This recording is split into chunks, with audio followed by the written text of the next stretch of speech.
welcome from my side. I'm Nils Körber from RWTH Aachen University in Germany.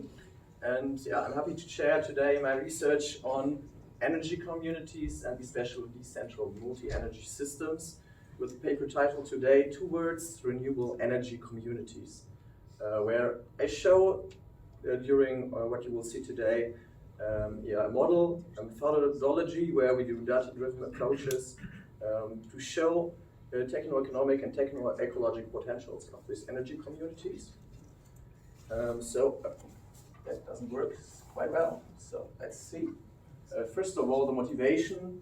I mean, you probably know within the clean energy package in the EU legislation, there's this novel concept of renewable energy communities and citizen energy communities. Especially I want to focus in my speech today on renewable energy communities, which are there to establish a regional, open and collaborative energy system. So people come together, invest, or take other activities as the energy sharing.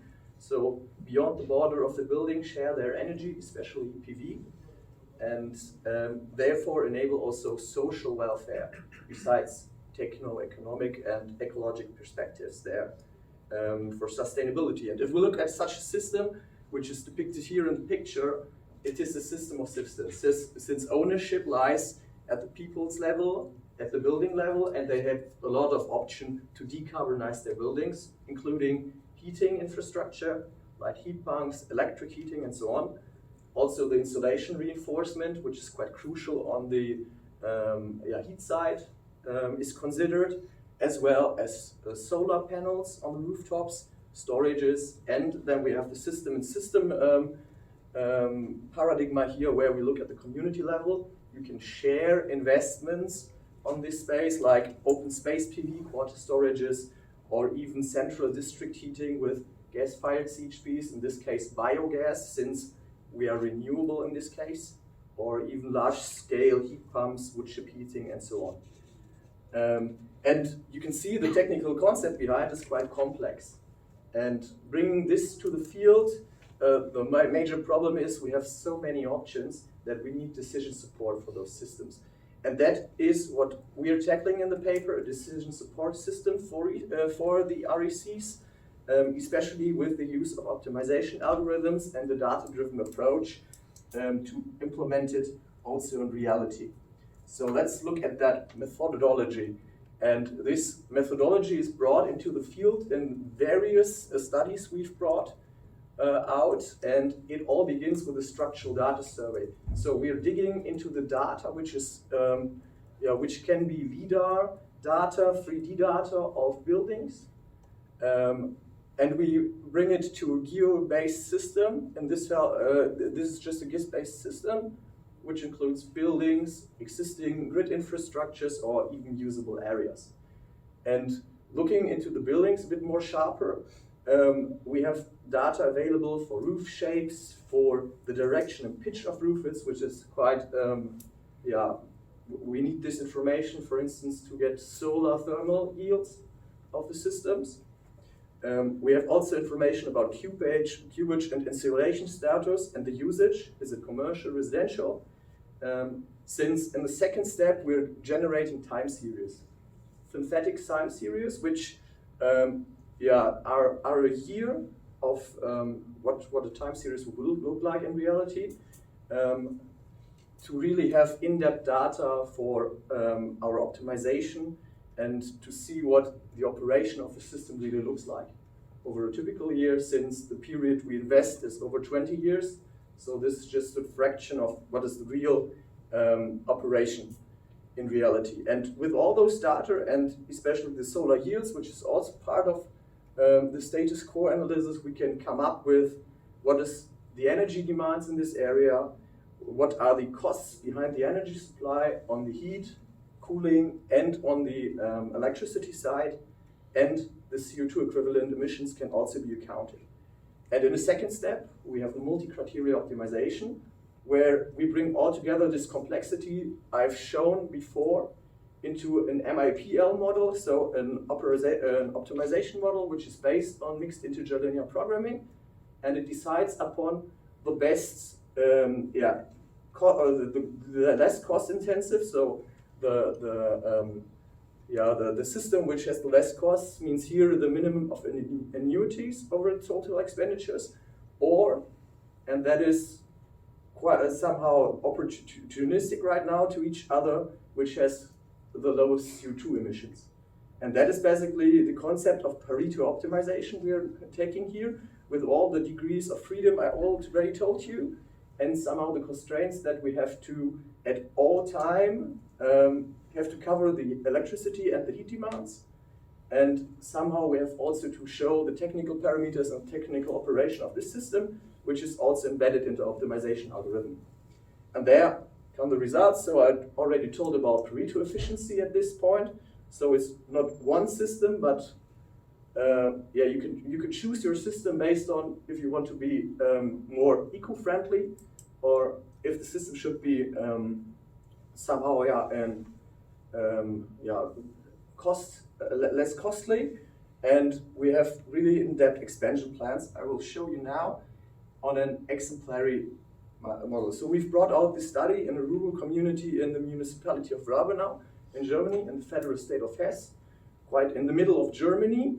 And this community consists of 21 buildings, majorly single-family homes, because ownership is quite simple here, and it is easy to integrate them into an energy community. And in the center of the community is, as an anchor, the public municipality in this case.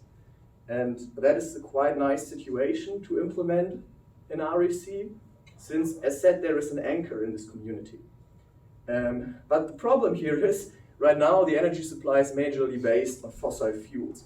What you can see here on the below picture is an extract of the GIS-based system, where we can see the buildings in white.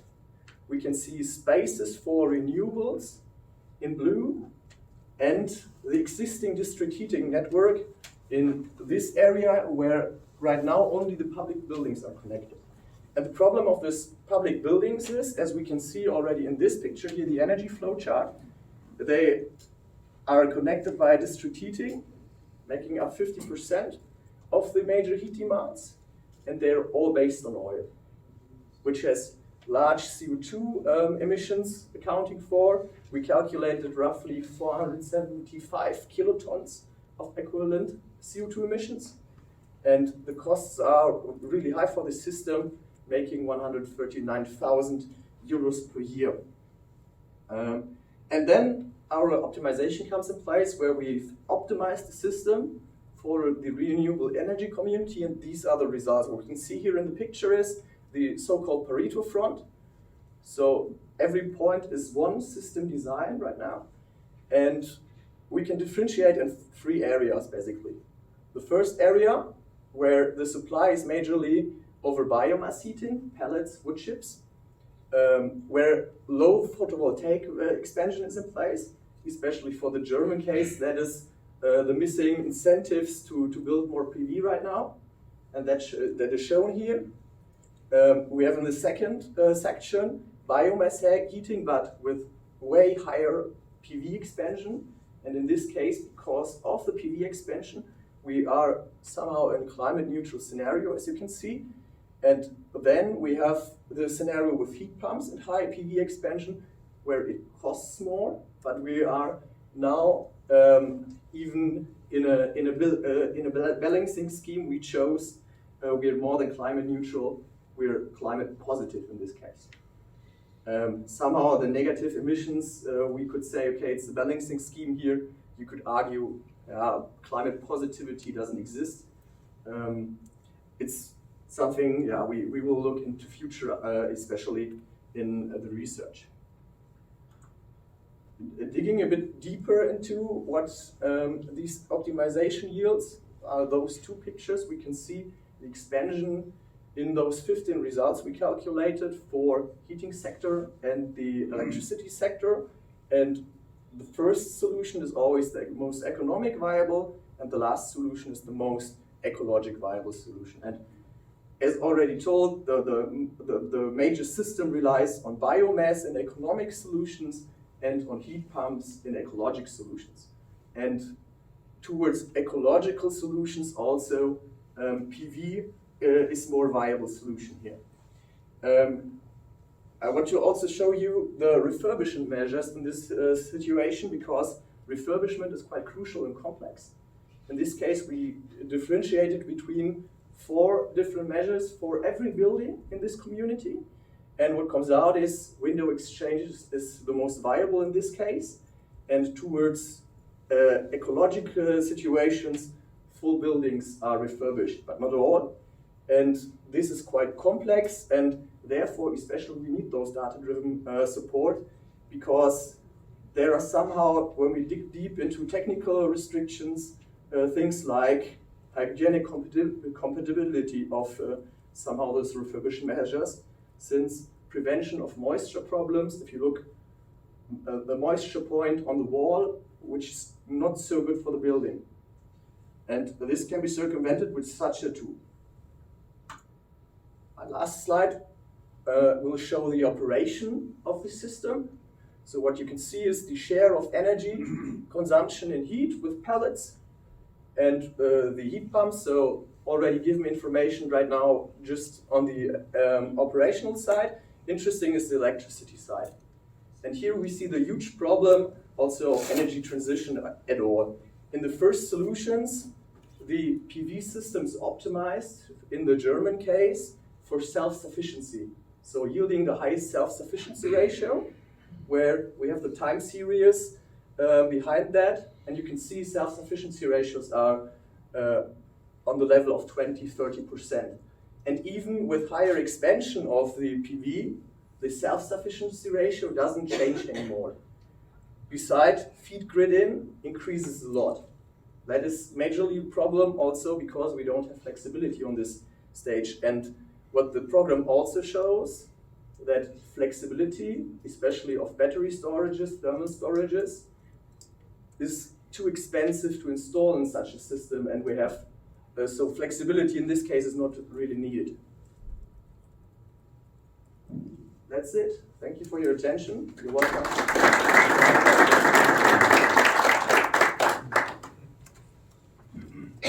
Questions?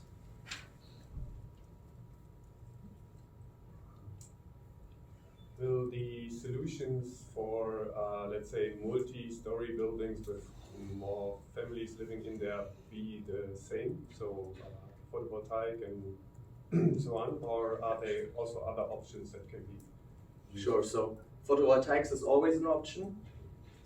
Looking at the heating side, it's more heterogeneous. It depends on a lot of things, since you have only limited space in the buildings.